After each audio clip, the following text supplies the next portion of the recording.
Sa mga nag-budget na alang sa mga pampaswerteng prutas, walay pagsaka sa presyo na ini sa mga prutasan sa Davao City ug Zamboanga City. Ano report ni Argil Relator. Sa Monteverde Street, Davao City, nga naandang palitanan og mga prutas ilabi na matag Pasko ug bag-ong tuig. Sayo pa lang sa buntag, naka-display na ang mga lingin nga prutas. Sumala sa mga manindahay, walay pagsaka sa presyo sa prutas hangtod sa petsa 31.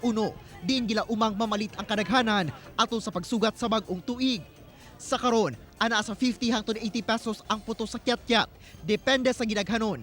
Apple nga dunay tag 10 pesos hangtod 25 pesos, depende sa gidakon.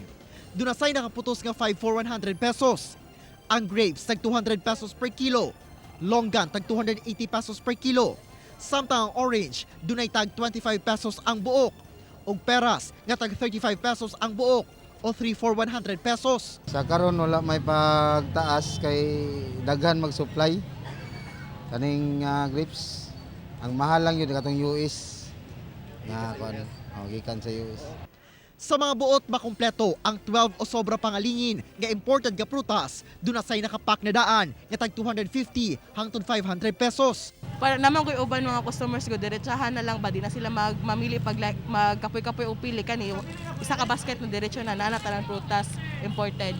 Sa Zamboanga City, hinay pa ang palit sa mga prutas nga lingin nga sagad i-display matag bag-ong tuig tungod sa kadaghan sa supply ni ini sa syudad.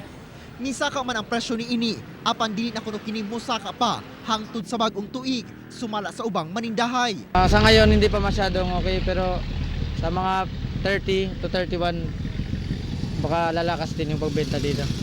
Sa Barangay Giwan, mao kini ang presyo sa mga prutas.